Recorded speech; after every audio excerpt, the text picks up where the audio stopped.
بسم اللہ الرحمن الرحیم الحمد للہ رب العالمین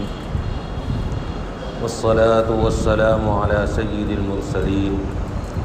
وعلی آلہ واصحابہ اجمعین اما بعد فاعوذ باللہ من الشیطان الرجیم بسم اللہ الرحمن الرحیم يا أيها الذين آمنوا إذا نودي للصلاة من يوم الجمعة فاسعوا إلى ذكر الله وذروا البيع ذلكم خير لكم إن كنتم تعلمون صدق الله العظيم.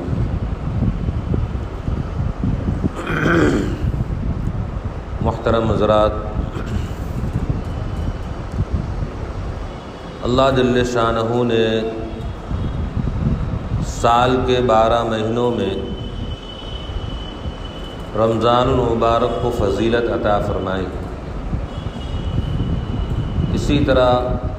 ہفتے کے 7 دنوں میں جمعہ کے دن کو بھی اللہ تعالیٰ نے فضیلت عطا فرمائی.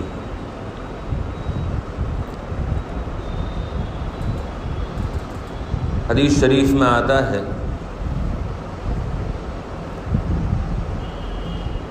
حضرت ابو ہریرہ رضی اللہ تعالیٰ عنہ فرماتے ہیں کہ نبی کریم صلی اللہ علیہ وسلم نے ارشاد فرمایا، جو شخص جمعہ کے دن وضو کرے اور اچھی طرح وضو کرے، پھر اس کے بعد جمعہ کی نماز پڑھنے کے لیے جائے اور اس کے بعد جب امام خطبہ دینے کے لیے کھڑا ہو تو اس خطبے کو غور سے سنے اور خاموش بیٹھا رہے. خطبے کو غور سے سنے اور خاموش بیٹھا رہے تو اللہ تعالیٰ اس کے ایک جمعہ سے لے کر دوسرے جمعہ تک کے گناہوں کو اللہ تعالیٰ معاف فرما دیتے ہیں. بلکہ روایت میں فرمایا کہ 3 دن اور زیادہ 10 دن تک کے گناہوں کو اللہ تعالیٰ معاف فرما دیتے ہیں. اس سے جمعہ کی اہمیت کا اندازہ ہوتا ہے. ہم سب آتے ہیں جمعہ کی نماز کے لیے، لیکن اس میں نبی کریم صلی اللہ علیہ وسلم نے کچھ باتوں پر عمل کرنے کے لیے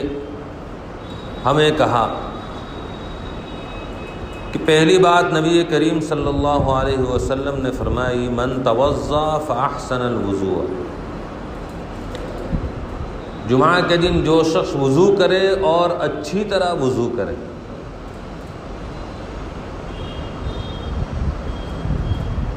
اور اس کے بعد جمعہ کے لیے آئے اور خطبہ غور سے سنے اور بالکل بات چیت نہ کرے، خاموش بیٹھا رہے،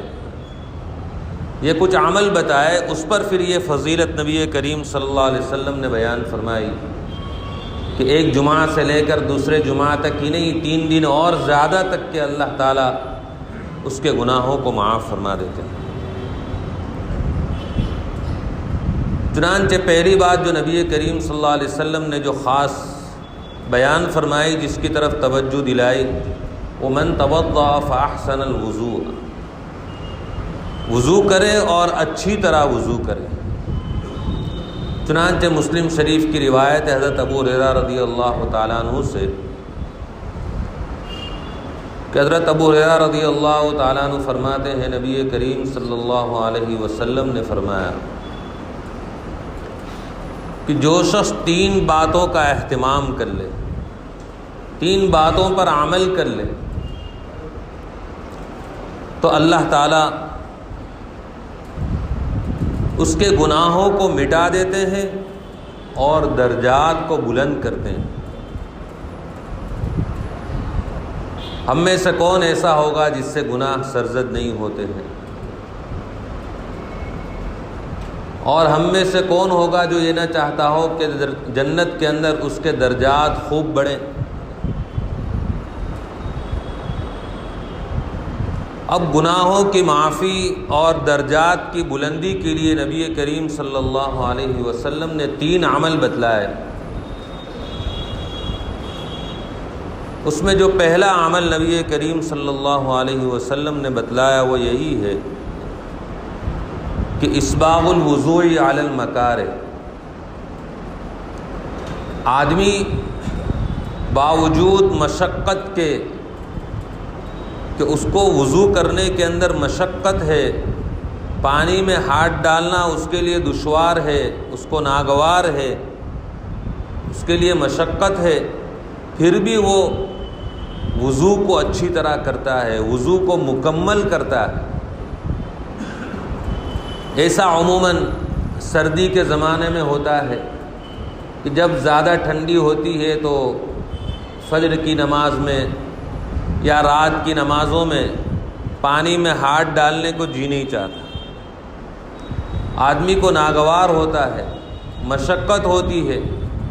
پانی میں ہاتھ ڈالنے کے اندر، لیکن وہ یہ سوچ کر کہ تو اللہ کا حکم ہے اور مشقت کے باوجود مکمل پورا وضو کرتا ہے، کوئی کسر نہیں چھوڑتا۔ تو اس عمل کی وجہ سے اللہ تعالیٰ اس کی سیئات کو، اس کے گناہوں کو مٹاتے ہیں اور درجات کو بلند کرتے ہیں۔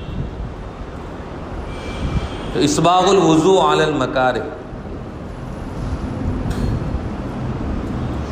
اور دوسرا عمل نبی کریم صلی اللہ علیہ وسلم نے بیان فرمایا کہ کثرت الخطا الی المساجد، کہ مسجدوں کی طرف کثرت سے آنا جانا، کہ اس کے قدم مسجد کی طرف کثرت سے بڑھتے ہیں، نمازوں کے لیے آتا جاتا رہتا ہے، تو اللہ تعالیٰ یہ کثرت سے جو اس کے قدم مسجد کی طرف بڑھتے رہتے ہیں، اس کی وجہ سے اللہ تعالیٰ اس کے گناہوں کو مٹاتے ہیں اور درجات کو بلند کرتے ہیں۔ اور تیسرا عمل نبی کریم صلی اللہ علیہ وسلم نے بتلایا کہ ایک نماز کے بعد دوسری نماز کا انتظار کرنا، کہ ایک نماز پڑھ لی، اب اس کے بعد بار بار گھڑی دیکھ رہا ہے، دل لگا ہوا ہے کہ کب نماز کا وقت ہو اور میں نماز پڑھوں، نماز کی طرف اس کا شوق لگا ہوا ہے، نماز بوجھ سمجھ کر نہیں پڑھتا، سستی سے نہیں پڑھتا کہ ارے یار نماز کا وقت ہو گیا چلو اب نماز کے لیے جانا ہوگا، نہیں، بلکہ وہ انتظار میں رہتا ہے، اس کو شوق ہے نماز کی طرف، اس کا دل اٹکا ہوا ہے، لگا ہوا ہے۔ تو فرمایا اس سے اللہ تعالیٰ اس عمل سے گناہوں کو مٹاتے ہیں، درجات کو بلند کرتے ہیں۔ پھر آگے نبی کریم صلی اللہ علیہ وسلم نے فرمایا فذالکم الرباط، یہ شخص جو مشقت کے باوجود مکمل وضو کرتا ہے اور کثرت سے مسجد کی طرف آتا جاتا رہتا ہے اور ایک نماز کے بعد دوسری نماز کا انتظار کرتا رہتا ہے، یہ شخص رباط کے درجے میں ہے، رباط کے درجے میں۔ رباط دراصل کہتے ہیں جہاد کے اندر ایک عمل ہوتا ہے، اس کو جہاد یہ بہت بڑا عمل ہے جس کے اندر کئی عمل ہوتے ہیں، کئی عملوں کے، کئی کاموں کے مجموعے کا نام جہاد ہے۔ جہاد میں ایک عمل یہ بھی ہوتا ہے کہ مسلمانوں کا لشکر کہیں رات کو آرام کرنے کے لیے پڑاؤ ڈالتا ہے، تو اس میں سے کوئی شخص یہ ذمہ داری لے لیتا ہے کہ میں تم سب کی نگہبانی کروں گا، میں پہرا دوں گا، تم سب سو جاؤ، میں پہرا دوں گا، تو یہ عمل جو ہے کہ رات کے وقت لشکر کی حفاظت کے لیے پہرا دینا، اس کا نام رباط۔ اور اس عمل کی حدیث کے اندر بڑی فضیلت آئی ہے۔ حدیث شریف میں آتا ہے کہ ایک دن کوئی اللہ کے راستے میں پہرا دے، ایک دن، تو اللہ تعالیٰ ایک مہینے کے روزوں کا ثواب عطا فرماتے ہیں، اور ایک مہینے کے قیام کا، کہ رات کو اس نے پوری رات عبادت کی ایک مہینے تک، وہ ثواب عطا فرماتے ہیں۔ اور اگر یہ صاحب رباط جو پہرا دے رہا ہے وہ فوت ہو جائے، اس کا انتقال ہو جائے، تو جب آدمی کا انتقال ہو جاتا ہے تو اس کا عمل اب ختم، بند ہو جاتا ہے۔ لیکن یہ صاحب رباط جو ہے، جس نے یہ عمل انجام دیا اور یہ اللہ کے راستے میں اس طرح فوت ہو گیا، تو اس کا عمل جو بھی زندگی میں نیک عمل کرتا تھا، قیامت تک وہ جاری رہتا ہے وہ عمل، حالانکہ وہ مر گیا ہے، لیکن جتنے عمل نیک کرتا تھا وہ قیامت تک جاری رہتے ہیں۔ تو یہ صاحب رباط، اس کی بڑی فضیلت بیان کی گئی۔ یہاں نبی کریم صلی اللہ علیہ وسلم فرماتے ہیں کہ یہ 3 عمل جو ہیں، کہ وضو کو باوجود ہے کہ سردی کا زمانہ ہے، مشقت ہے، پھر بھی آدمی مکمل اور پورا وضو کرتا ہے، اور مسجد کی طرف آتا جاتا رہتا ہے، اور ایک نماز کے بعد دوسری نماز کے انتظار میں رہتا ہے، تو یہ رباط کے درجے میں، اس کی اتنی بڑی فضیلت احادیث میں بیان کی گئی۔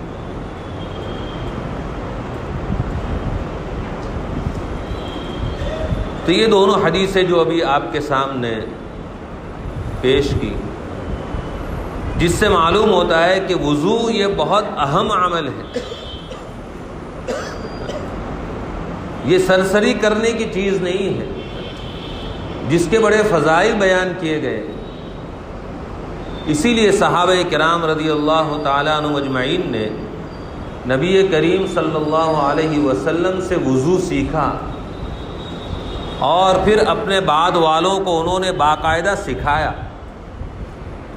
حضرت عثمان رضی اللہ تعالیٰ عنہ جب امیر مقرر ہوئے، خلیفہ ہوئے، تو ان کی خلافت کے زمانے میں فتوحات بڑھتی گئی۔ حضرت عمر رضی اللہ تعالیٰ عنہ کے زمانے میں بڑی، آدھی دنیا سے زیادہ جگہ پر ان کی حکومت، اس سے ہم اندازہ لگا سکتے ہیں کہ ان کی مصروفیت کتنی ہوگی، لیکن اس کے باوجود لوگوں سے کہتے تھے کیا میں تم کو نبی کریم صلی اللہ علیہ وسلم کا وضو نہ بتلاؤں، اور یہ کہہ کر پانی منگوا کر باقاعدہ لوگوں کے سامنے نبی کریم صلی اللہ علیہ وسلم کے وضو کا طریقہ بتلاتے تھے۔ اس سے وضو کی، اس عمل کی اہمیت معلوم ہوتی ہے کہ معمولی عمل نہیں۔ حضرت عثمان غنی رضی اللہ تعالیٰ عنہ خلافت کی پوسٹ پر ہیں اور مسلمانوں کے امیر ہیں، آدھی دنیا سے زیادہ پر ان کی حکومت ہے، لیکن لوگوں کو اس طرح وضو کا عمل سکھا رہے ہیں۔ حضرت علی رضی اللہ تعالیٰ عنہ کے بارے میں آتا ہے، وہ بھی لوگوں سے کہتے کیا میں نبی کریم صلی اللہ علیہ وسلم کا وضو نہ بتلاؤں، پھر وضو کر کے بتلاتا۔ اور اس سے بھی نبی کریم صلی اللہ علیہ وسلم کی اس دعا سے بھی وضو کی اہمیت کا پتہ چلتا ہے کہ نبی کریم صلی اللہ علیہ وسلم تو ظاہر ہے کہ آپ مکمل وضو فرماتے تھے، کامل وضو فرماتے تھے، کوئی کسر نہیں چھوڑتے تھے، پھر بھی آپ یہ دعا کرتے تھے اللہم انی اسألک تمام الوضو و تمام الصلاۃ و تمام رضوانک و تمام مغفرتک۔ اے اللہ میں تجھ سے کامل وضو کا سوال کرتا ہوں کہ مجھے توفیق عطا فرما کہ میں کامل وضو کروں، وضو میں کوئی کسر نہ چھوڑوں، پورا وضو کروں۔ آپ صلی اللہ علیہ وسلم دعا کر رہے ہیں تو ہم کو تو دعا کتنی زیادہ یہ مانگنی چاہیے کہ یہ کتنا اہم عمل ہے کہ حضور اس کی تمامیت کی اور تکمیل کی، مکمل ہونے کی، کامل ہونے کی دعا فرما رہے ہیں کہ اللہ میں تجھ سے کامل وضو کا سوال کرتا ہوں، وہ تمام الصلاح، کامل نماز کا سوال کرتا ہوں کہ نماز بھی میں پوری مکمل آداب کے ساتھ پڑھوں، کوئی کسر نہ رہے۔ اور اسی طرح اے اللہ میں تجھ سے تیری خوشنودی اور رضا پوری مانگتا ہوں کہ تم مجھ سے کامل طور پر راضی ہو جا۔ اور چوتھا سوال یہ کہ اللہ میں تجھ سے پوری مغفرت مانگتا ہوں کہ تو مجھے میری پوری مغفرت فرما۔ اصل تو یہ ہماری تعلیم کے لیے ہی نبی کریم صلی اللہ علیہ وسلم نے یہ دعا مانگی ہے۔ تو ضرورت ہے اس بات کی کہ ہم اس عمل کی اہمیت کو سمجھیں اور وضو کو مکمل کرنے کی ہم کوشش کریں، تاکہ جمعہ کی جو فضیلت ہے کہ جو میں نے پہلے شروع میں روایت پڑھی، وہ جمعہ کی فضیلت ہم کو حاصل ہوگی تبھی جب کہ سب سے پہلا عمل اس حدیث میں یہی بتایا کہ آدمی جمعہ کے لیے آئے تو اس سے پہلے اچھی طرح وضو کر کے آئے، تو اس کو جو جمعہ کی فضیلت ہے وہ حاصل ہوگی جو اس حدیث میں نبی کریم صلی اللہ علیہ وسلم نے بیان فرمائی۔ اب اچھی طرح وضو کیا ہے، نبی کریم صلی اللہ علیہ وسلم کا وضو کیا تھا، انشاءاللہ آئندہ اللہ نے چاہا تو عرض کیا جائے گا۔ اللہ تعالی ہم سب کو عمل کی توفیق عطا فرمائے۔